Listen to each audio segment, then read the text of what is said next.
లో minority voting అనేది చాలా ఇంపార్టెంట్. ఒక రకంగా చెప్పారంటే డిసైడ్ ఫ్యాక్టర్ అని చెప్పుకోవచ్చు.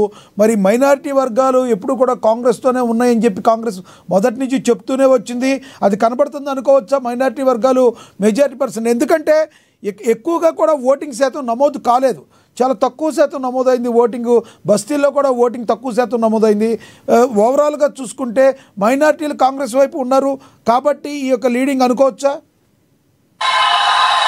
ఖచ్చితంగా. ఎందుకంటే ఈ జూబిలీస్ కి సంబంధించి కూడా 4 లక్షల పైచలకు ఓట్లు కలిగి ఉన్నాయి. దాంట్లో స్వల్పంగా అంటే దాదాపుగా ఎప్పుడు 50% సంబంధించి కూడా ఇక్కడ పోలింగ్ నమోదు కాలేదు. 48.48% సంబంధించి కూడా ఈ జూబిలీస్ బైపోల్లో ప్రజలు ఓటు వేశారు. దాంట్లో ప్రధానంగా మైనారిటీ ఓట్లకు సంబంధించి కూడా ఎక్కువగా జూబిలీస్ లో కలిగి ఉంటారు కాబట్టి వాళ్ళ ఆదరణకు సంబంధించి కావచ్చు, జూబిలీస్ కాంగ్రెస్ పార్టీ పదే చెప్తుంది మైనారిటీలకు సంక్షేమం సంబంధించి కావచ్చు గత ప్రభుత్వం పట్టించుకోలేదు. కాంగ్రెస్ పార్టీ వచ్చిన తర్వాత మైనారిటీ సంక్షేమ పథకాలు కావచ్చు, మైనారిటీలకు జూబిలీస్ కి సంబంధించి కూడా ప్రత్యేకంగా జూబిలీస్ పలు అభివృద్ధి పథకాలకు సంబంధించి దాదాపుగా 500 కోట్లకు పైగా కూడా అభివృద్ధి పనులకు శంకుస్థాపనలు చేశాం.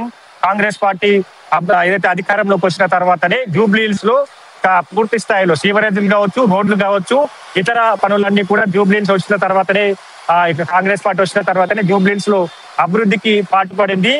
ఆ జూబిలీస్ ప్రజలంతా కూడా కాంగ్రెస్ పార్టీ వైపు ఉన్నారు. ముఖ్యంగా మైనారిటీ సంబంధించి కూడా కాంగ్రెస్ పార్టీ వైపు అయి ఉన్నారు. దాంట్లో ప్రధానంగా కీ రోల్ పోషించారు. అజారుద్దీన్ కి సంబంధించి కావచ్చు, ఇతర మైనారిటీ నేతలకు సంబంధించి మైనారిటీ ఓటు బ్యాంక్ కి సంబంధించి కాంగ్రెస్ పార్టీ వైపు తిప్పుకోవడంలో కీ రోల్ పోషించారు. వాళ్ళకి సంబంధించి కూడా ఏ విధంగా ఉండబోతుంది అంటే షేక్పేటలో 127 సంబంధించిన ముందుగా ఏదైతే ఆ రౌండ్లలో కాంగ్రెస్ పార్టీకి వచ్చాయంటే ఖచ్చితంగా మైనార్టీలు షేక్పేటలో అత్యధికంగా ఓటు బ్యాంక్ ఉంటారు, ఓటర్లు మైనార్టీలు కలిగి ఉంటారు కాబట్టి దానికి సంబంధించి మైనార్టీలు కూడా కాంగ్రెస్ పార్టీ వైపు మొగ్గు చూపినట్టుగా తెలుస్తుంది. కొంతమంది బీఆర్ఎస్ కి వేసినా కూడా దీంట్లో కాంగ్రెస్ పార్టీ ముందంజలో ఉన్నాయి. దాంతో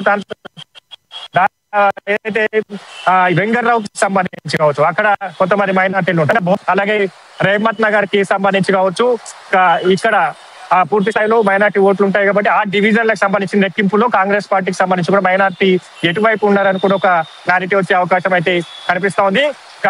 ముఖ్యంగా ఇప్పుడైతే కాంగ్రెస్ పార్టీ లీడ్ లో కొనసాగుతుంది.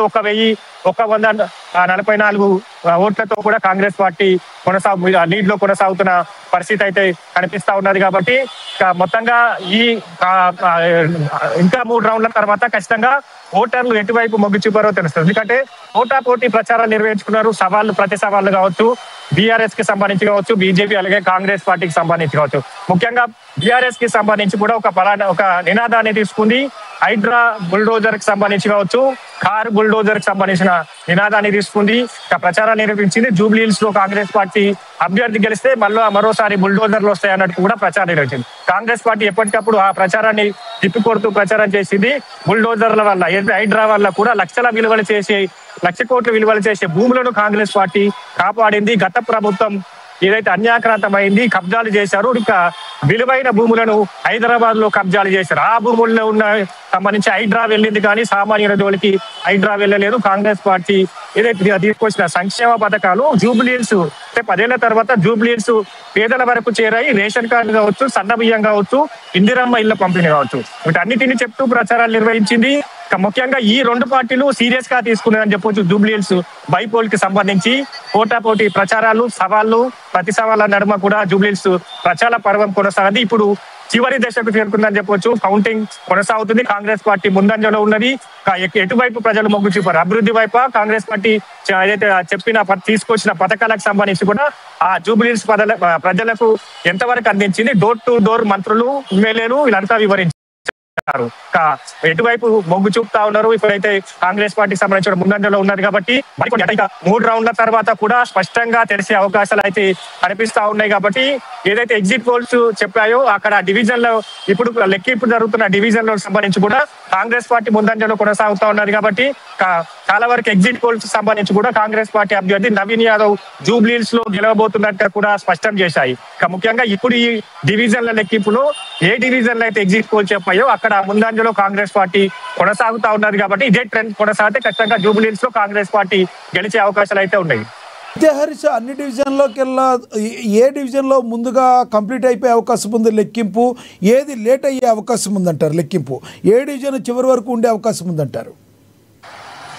చేక్పేటకు సంబంధించిన డివిజన్ తో మొదలైంది. ఇక ఎర్రగడ్డ డివిజన్ కి సంబంధించి కూడా చివరి సంబంధించిన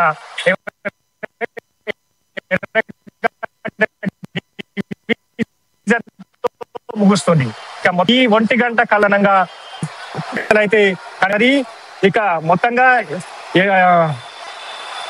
మొదటి